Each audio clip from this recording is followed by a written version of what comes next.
ባለፉት 7 ዓመታት በአረንጓዴ አሻራ መርሃ ግብር 48 ቢሊዮን ችግኞችን መትከል ተችሏል። በዚህ የችግኝ መትከል ሂደት ለሀገር በቀል ችግኞች ልዩ ትኩረት ተሰጥቶ በስፋት እነዚህ ችግኞች ሲተከሉ ቆይተዋል። በሌላ በኩልም እንግዲህ እንደ ባህር ዛፍ ያሉትን በሀገር በቀል ችግኞች በመተካትም ሰፊ ስራ መሰራት ተችሏል። በዘንድሮ የአረንጓዴ አሻራ መርሃ ግብርም ይኸው ስራ ይቀጥላል። ታዲያ እነዚህን ሀገር በቀል ችግኞች በስፋት መትከል ምን ጠቀሜታ አለው ስንል ከባለሙያ ጋር ቆይታ ልናደርግ በጉለሌ የእጽዋት ማዕከል ነው የምንገኘው። አብራችሁን ቆዩ።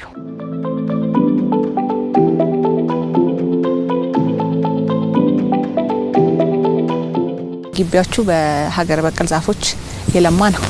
በትክክል እንግዲህ ከሁሉም ከዝም በኩል ከዘኛውም በኩል ስንመለከት በተለይ ዛፎቹ ሙሉ በሙሉ የሀገር በቀል ናቸው። እንግዲህ ሀገር በቀል ስንል በሀገራችን ደረጃ በሁሉም አካባቢዎች እንደ አየር ንብረቱ የሚገኙ የእጽዋት ዝርያዎች ማለት ነው። ከአካባቢያቸው ጋራ በስምምነት የሚያድጉ የሚበቅሉ እዚህ ጋር ስንመለከት ኮሶ አለን። የኮሶ ዛፍ ነው የምንመለከተው። እንግዲህ ኮሶ የሚታወቀው በመድኃኒትነቱ ነው። ቤተሰቦቻችን ዘመናዊ ሕክምና ከመምጣቱ በፊት አሁንም በተለይም የሰውን ጤና ለማስተካከል ከምንጠቀምባቸው አንዱ የኮሶ ዛፍ ነው ማለት ነው። በስም አውቀዋለሁ እንዴ ራሱ አይቼው አላውቅም።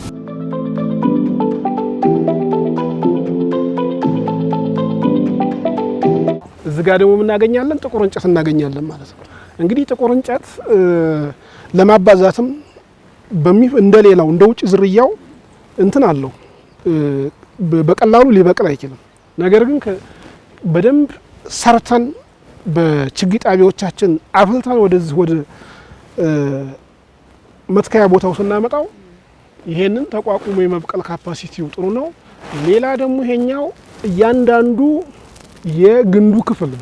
የግንዱ ክፍል ለዘመናዊ ሕክምናዎችም ጭምር አስተዋጽኦ አለው። የመድኃኒትነት ቫልዩ አለው። ይሄ እንግዲህ ግራር ነው። አካሺያ አብሲኒካ የሚባለው የግራር ዝርያ ነው። ይሄም ለኢትዮጵያ ብርቅዬ ነው። ከዛም ባሻገር ብዙ ጊዜ አፈር ላይ አንድ የአካባቢ አፈር ለምነቱን ይዞ አይቀጥልም። ስለዚህ ምን ያስፈልገዋል? ተጨማሪ አፈሩን ሊያዳብር የሚችል በተለይም በአፈር ውስጥ የናይትሮጅን እጥረት ሲኖር አንድ በስሮቹ ናይትሮጅን ፊክስ ያደርጋል ማለት ነው። በሁለተኛ ደረጃ ደግሞ እነኚህ ቅጠሎች መሬት ላይ ሲረግፉ የአካባቢውን የአፈር ሌየር ያሳድጋል፣ የአፈር ለምነቱን ያስተካክላል። በቅደም ተከተል እያየን ነው የመጣ ነው። እዚህ ጋር ደግሞ ምን አለ? ዶቅማ አለ። ይሄ ዶቅማ ብዙ ጊዜ የት ነው የምናገኘው? እነኚህ ወንዝ አካባቢ ማለት ነው።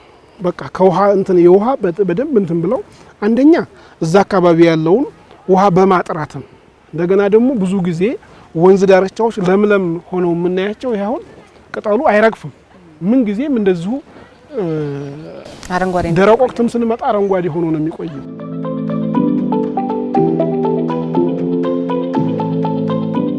አገር በቀል ዛፎቻችን እንግዲህ አመቱን ሙሉ አረንጓዴ የሚሆኑ አሉ። የሆነ ወቅት ደግሞ አረንጓዴ ሆኑና ሙሉ ግንዱን ብቻ የምናየው አለ። ይሄ አሁን ኮርች ነው የሚባለው። እንግዲህ እንደየአካባቢው ስያሜውም ይለያያል። የሚያስማማን ግን ዓለም አቀፍ መጠሪያው ሳይንቲፊክ ኔሙ ኤርትሪ ብሩሳይ ነው የሚባለው እና እንግዲህ ይሄን ቅጠሉን እናያለን እዚህ። ይሄ ምን ያደርጋል ማለት ነው? የአፈር ለምነቱን ያሻሽላል። የአካባቢውን በቀላሉ ስለሚበሰብስ ማለት ነው። በተለይም ከውጪ ዝርያዎች ጋር ያለው ተቃርኖ ምንድነው? ቅጠላቸው አይበሰብስም። ቢበሰብስም አሲድ ይዘት ስላለው ለአፈር ለምነት አስተዋጽኦ የለውም። የኛ ደግሞ እንግዲህ ሀገር በቀሎቹ ላይ በዋናነት የሚለዩበት ሁሉም ነገራቸው ለአካባቢው ስነ ምህዳር ጋር የተዋሃደ የተስማማ ስለሆነ የአፈር ለምነታችንን ያሻሽላል ማለት ነው።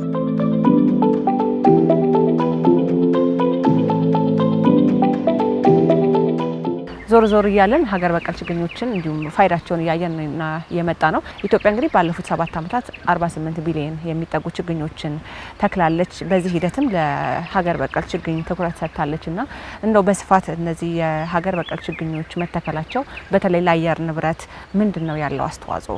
መልከ ብዙ ነው። አንደኛ ከሌላው ከውጭ ዝርያው በተሻለ መልኩ የአካባቢውን ስነ ምህዳር ይጠብቃል። አንድ ካፈሩ ጋርም ከአካባቢው ጋርም የተስማማ ነው ማለት ነው። የአገር በቀሎቹ በአንድ አካባቢ ላይ ብዙ አይነት እጽዋት ማግኘት ይቻላል፣ በአንድ አካባቢ ማለት ነው። ሌሎች የውጭ ዝርያዎች ግን ይሄንኛውን አይፈቅዱም። ባህር ዛፍን ብናይ ስሩን እንየው፣ ሙሉ በሙሉ የታጠበ ነው ባህር ዛፍ ያለበት። አገር በቀል ያለበት ግን ስነ ምህዳሩን በማሻሻል ረገድ የተሻለ ነው። በብዙ አካባቢ ላይ ሲፈላ የነበረው ምንድነው የውጭ ዝርያ ነው። አሁን ግን ይሄ ላይ በአገር በቀሉ ላይ ትኩረት በመሰጠቱ የአካባቢያችንን ስነ ምህዳር እያስተካከልን ያለ ነው።